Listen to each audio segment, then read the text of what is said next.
Hello everybody, I am Fuzzyface. Welcome back today to Season 2. Season 2. Season 1 is in the books, it's over and done with. The 2021 season that we started out with our Project Audi series. We did 17 races last season, we managed to get 7 podiums throughout the season, 2 wins, which both came from Sebastian Vettel. It was a really good season for us. I don't think we're going to be able to reach those heights this year, but you never know. A lot of the other teams have moved on. Not quite a lot, but they've moved on a little bit above us, especially in terms of the engine. But anyway, this video, there's not going to be a race in this video, just to let you know, just like as we started in Season 1. This is pretty much a season preview. We're going to go through what the teams have done, where other drivers have moved, a couple of surprising ones that we're going to get into. Meanwhile, we'll just move on to our car. Here is our new livery. It's the only livery that I have to work with because it's the only one that I have designed to put the Audi rings on. So yeah, just change the colours up a little bit. We've still got the grey and the red. We've lightened up. We've got a little streak of yellow in there as well. I'm pretty happy with it.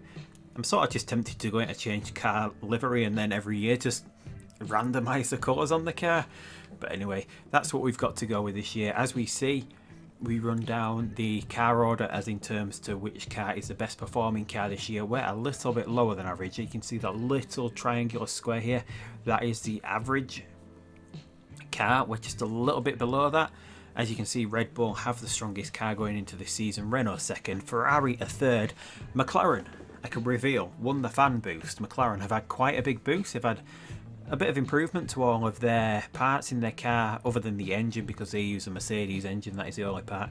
But we've got a little bit of a fan boost. They've moved up above the actual works Mercedes team. They didn't get that much big of a boost. A lot of the cars over the last season, on the way they were developing, they've all sort of moved together. There's not that much difference between the cars at the moment. No one car stands out over the other, so even though Red Bull are top, it's pretty close down to even us, Audi. That's why we're able to fight up in certain races. We're able to get better results. There is not that big a difference between the cars, especially heading into this season now. Things have tightened up a little bit between how the cars are operating, but we'll just see how it goes this year. Then we've got Mercedes in 5th, falling down here. Aston Martin, who we saw at the end of last season, had a really strong development pattern towards the end of last season, managed to move themselves up. Dropped below McLaren now because of McLaren winning the fan boost. Still really strong, 6th place. Still ahead of us. Our Audi car is 7th. Alfa Romeo, then we've got Williams, Prema, AlphaTauri still down there, and Haas have actually fallen to the back of the grid. If you watched last series as well, you will notice that at the side of those teams there is some new colour schemes for some of the teams.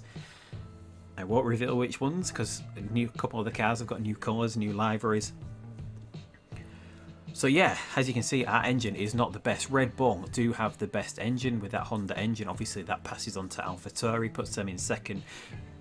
What I do is when there is a works team like Red Bull, they get the strongest version of the engine, and then the customer team, they get an engine that's like 5 points lower. It's not that much lower, but then again, it's not quite as good.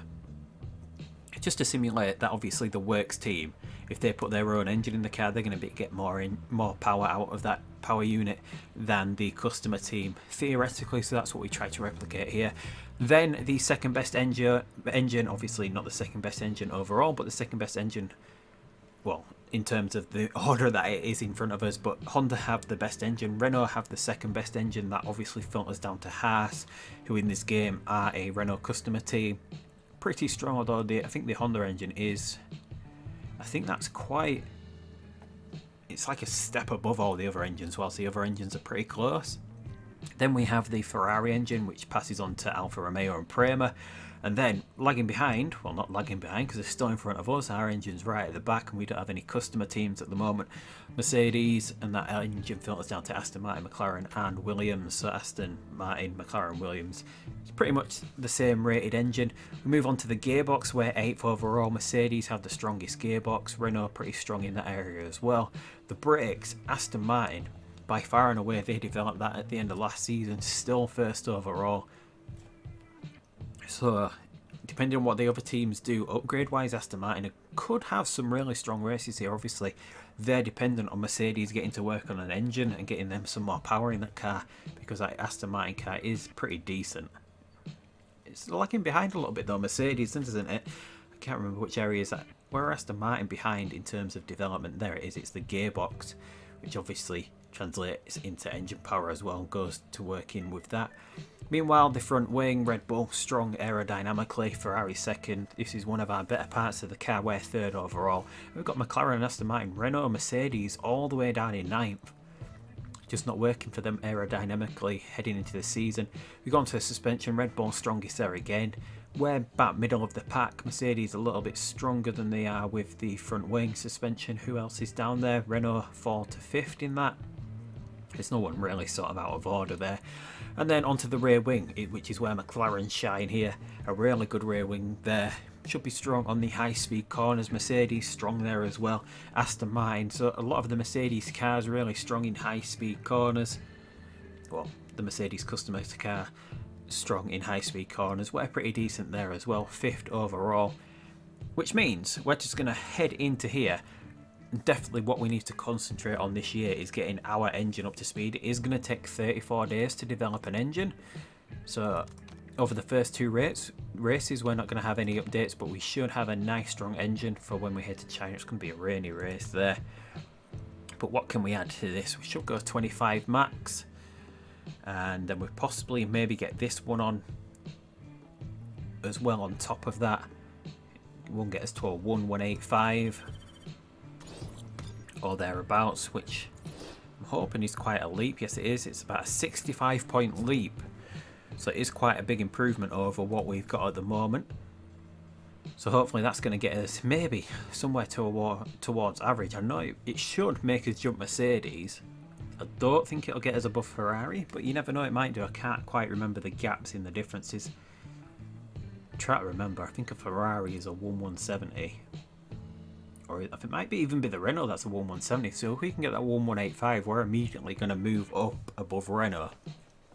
So that is quite a big improvement off of the first engine upgrade that we can go ahead and put in the car. We don't need to improve any parts because it's all done. The reliability, it doesn't say it here, but it is at 100%, as it is for all the computer controlled teams as well. And all of the parts that can be designed this season all do take quite a while. They take more than the 11 days that it takes to get to Sydney. So as things stand at the moment with these cars, how they're rated, that will be how everything goes into the first race once we get to Sydney. Isn't anything to change before then. But as it is, we'll just have a quick look at the standings for last season. Last season, Charles Leclerc was the champion. A 52-point gap over Lewis at the end of the season. But that didn't translate into actually winning the Constructors' Championship. 35-point gap that Mercedes had with only 5 wins to Ferrari's 8 over the course of the season. 7 of those wins coming from Charles Leclerc. Nico Hülkenberg had a not very good season. He came 6th overall, obviously, with Leclerc managing to get 284 points out of that prancing horse. Hülkenberg, pretty pale in comparison. Not the best season. Renault had one of the best cars. They still have like the best car this season. It's not that far behind the Red Bulls. Will Renault be able to get something more out of that car this season? We're going to get into that now, because we're going to jump in. Right now, we're going to jump in, and should we go... Who should we start with? We'll start with the strongest car. We'll try work in a sort of order here. So we'll go with Red Bull first. Is it gonna... No, it's not going to let me click there, is it?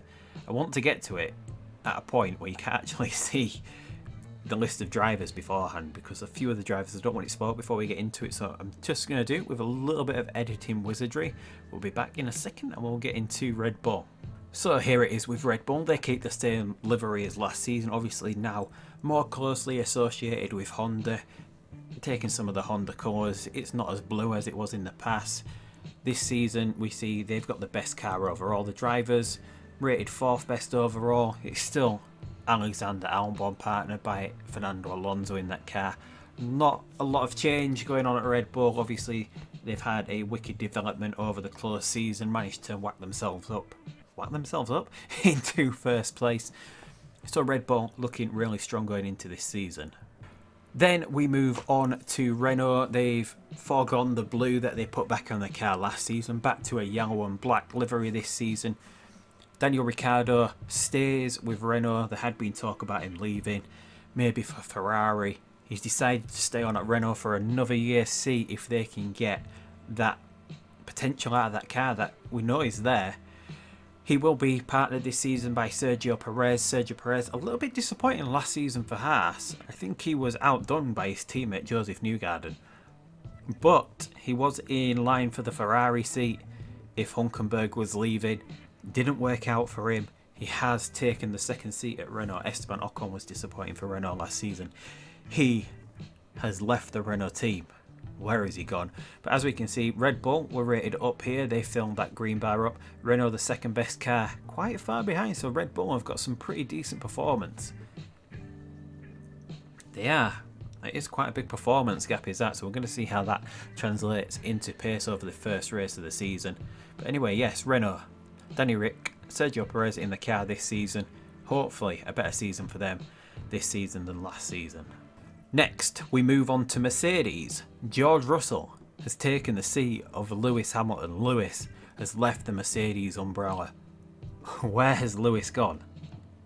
Obviously, Aston Martin have shown big improvements. McLaren have shown big improvements because they have been tempted by one of them. Max Verstappen retains his seat. Obviously, a youngish team now for Mercedes. I don't see much movement between these two drivers now at Mercedes. Obviously they were looking towards the future. I think Lewis Hamilton's just turned 40 in the game, maybe he's a little bit older, and obviously changes at Mercedes. Obviously Max, they weren't going to let Max go. The car is the 5th best overall. It's not that far behind in performance from what we saw the Renault as, and the livery has changed. It's a little bit darker grey, a little bit more of an electric blue, more going along the lines of the Formula E team. It's followed, and obviously still the red on the top of the car in remembrance of Niki Lauda. And Toto Wolff, very secure, still in charge. So yeah, can Mercedes pick up from where they left off last season? Obviously they will be aiming for Constructors and Drivers' Championships this season. They're a little bit behind Red Bull, a little bit behind McLaren. It might be a little bit of a hard season for Mercedes this season, but anyway, we'll have to get on and see how they do this season. And then we move on to Ferrari, which answers our question of where Lewis Hamilton has gone. He's turned 40. He's moved to Ferrari. He has said in the past he's always sort of wanted to drive for Ferrari. We've put him in the car. He's partnering the young gun of Charles Leclerc, last year's drivers' champion. Lewis last season proved himself and outraced Max Verstappen in the same car. He's moved to Ferrari, wanting still to prove that he's the best driver in the sport, going against last year's champion in the same machinery, wanting to outperform Charles Leclerc. This Ferrari car, it's not much below the Renault performance, as we see. It's not that much above the Mercedes. The teams 2nd to 5th, seemingly those cars are pretty grouped close together, so it's going to be tough fighting out for the top 10. We might see some cars on the front row of the grid that in the next race are maybe 10th overall, depending on how they go overall with their development path. Meanwhile, instead of red and white, Ferrari have returned to red and black. We've gone with a darker red as well on the livery this season. But yeah, Ferrari looking pretty strong. That driver lineup is now the best. Hamilton has replaced Hülkenberg, who underperformed last season. So yeah, Ferrari looking strong if they can go on a good development path this year, in for a really good season. Next, we move on to McLaren. They've gone for a black and orange this season, their livery. The car is pretty decent, as we've seen. They're above Mercedes in terms of performance. Meanwhile, Carlos Sainz, Lando Norris have retained their seats. I don't see any reason to change that up now or in the near future. Such a great team for McLaren. Lando Norris has improved in the off-season a little bit as a driver. He's now up at 4.5 stars. And even with 2 4.5-star drivers, that still puts McLaren 6 overall in terms of drivers. So McLaren could be in for a really good season this season. That car is improved over last season. Last season, as we saw, Norris, he did manage to get a win pretty on earlier in the season, and McLaren went off the boil, came back a little bit, improved a little bit towards the end of last season. But yeah, I think, did Carlos get a podium as well? Yeah, Carlos got 2 podiums. So even last season, even though the car wasn't the best, McLaren did have some really strong races with a better car this year. They might be fighting up at the top a lot more this season. Hopefully that's going to be a case. I would like to see that with McLaren. I think we've discussed before, McLaren, my favourite team. Saints, Norris, such an awesome pairing. Yeah, McLaren, hopefully they improve this year. Next we move on to Aston Martin. They've changed up their green a little bit. They had this light yellowy and then this darker green. They switched into a little bit of a lighter green on their livery as well. Lance Stroll has retained his seat, obviously paid for by his father. He's not going to move out from there. Nick de Vries is always an option if Lance Stroll doesn't perform in the early part of this season. Esteban Ocon, who was a little disappointing last season for Renault, has moved to Aston Martin. Who was in that seat last year? It was George Russell, wasn't it? With George Russell going to Mercedes, his seat was open. Esteban Ocon didn't impress at Renault, has moved sort of back under the Mercedes umbrella here. Aston Martin with the Mercedes engine.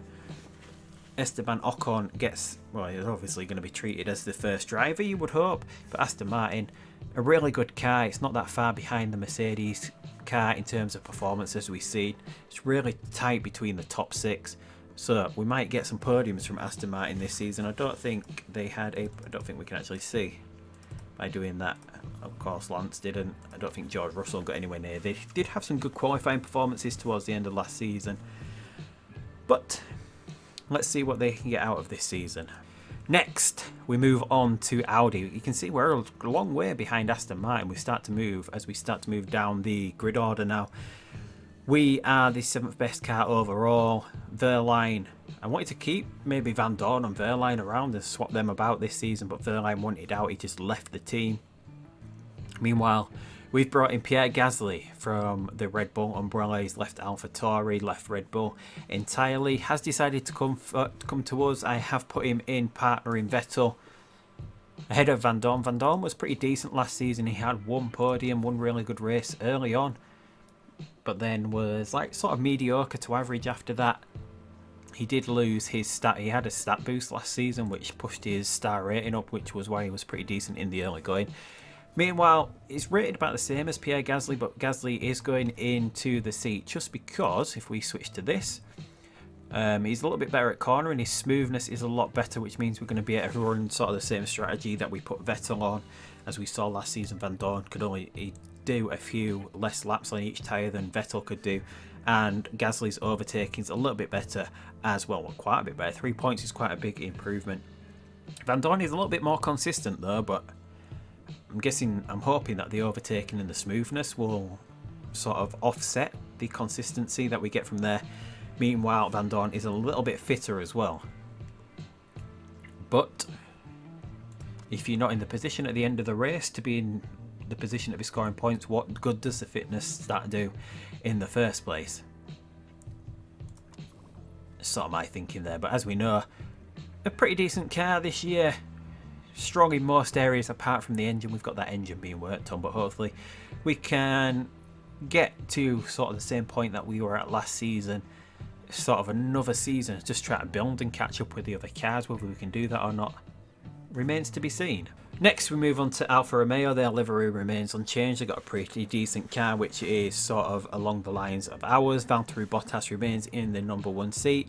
Mick Schumacher has got the 2nd seat, moving up from Prema, obviously staying under the Ferrari umbrella. Alfa Romeo affiliated with Ferrari loosely. They have Ferrari engines in there. Mick Schumacher has made the jump over to a team a little bit further up the grid. He had a pretty good season last season with Prema.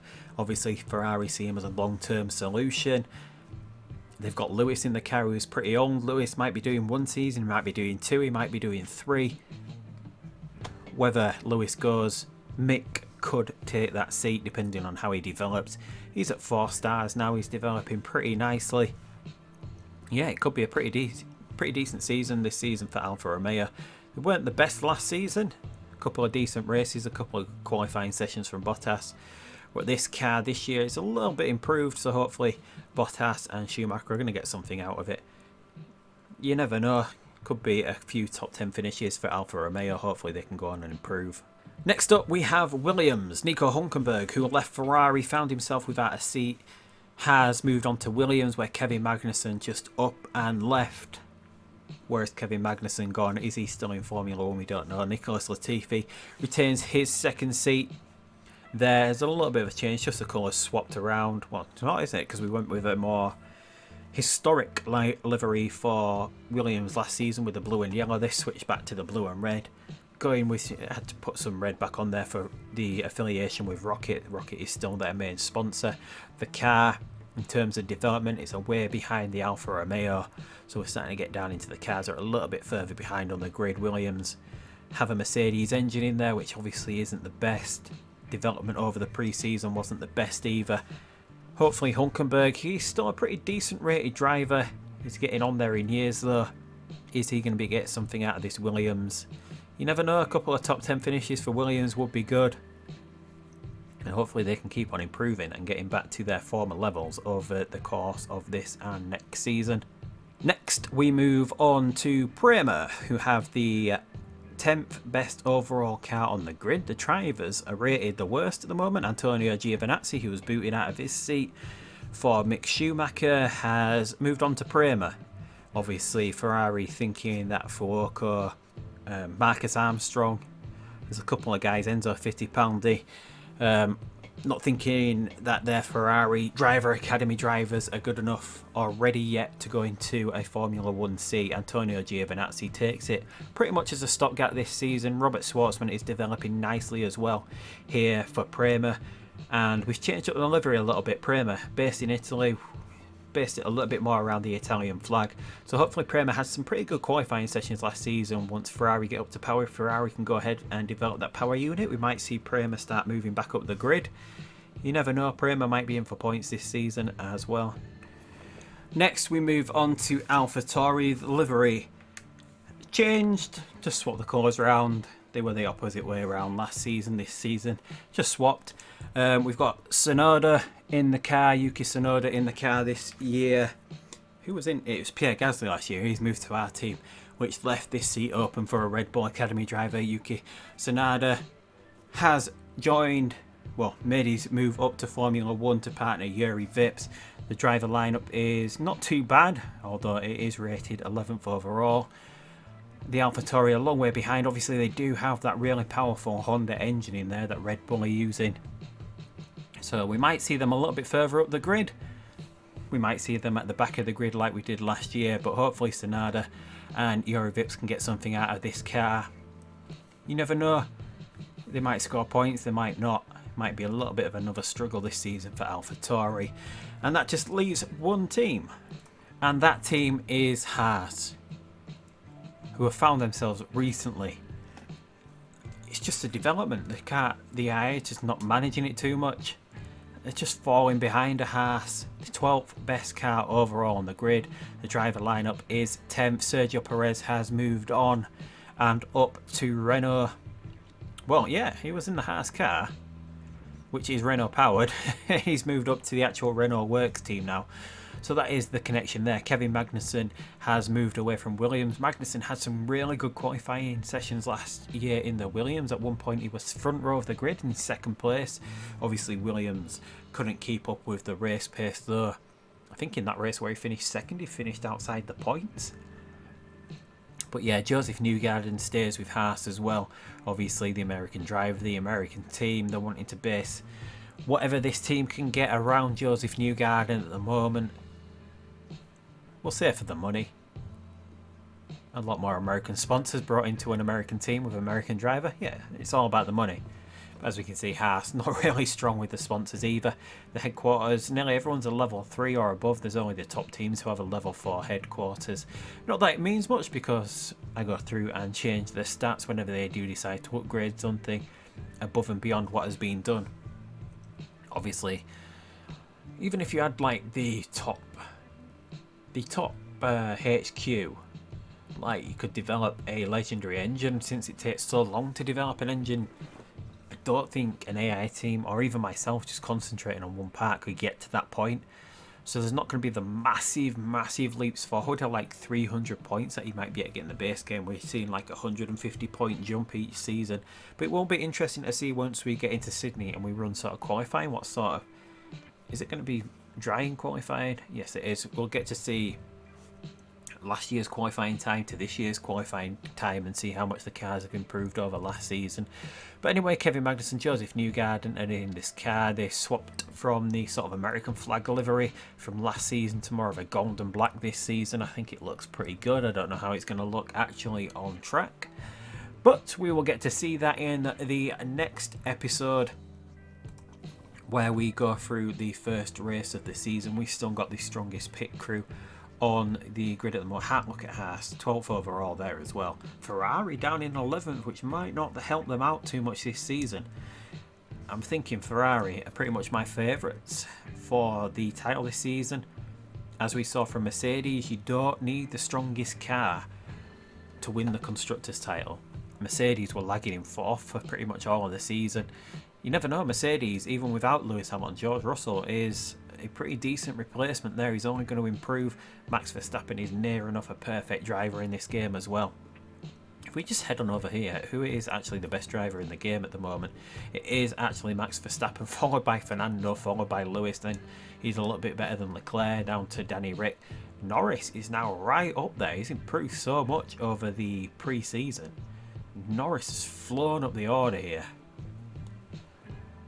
Yeah, so maybe Norris is going to be looking at a drive higher up the order in case McLaren don't translate their performance increase to actual on-track increases. But we never know. I'm going with Ferrari.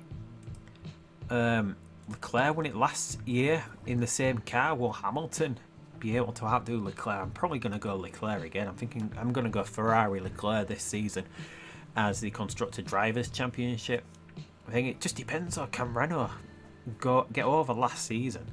Renault could be, I hate to say that, call them a dark horse, but they sort of are after the performance last season when they had the best car. They were so bad, finishing 6th overall. Renault, if they get it together, they could be up there.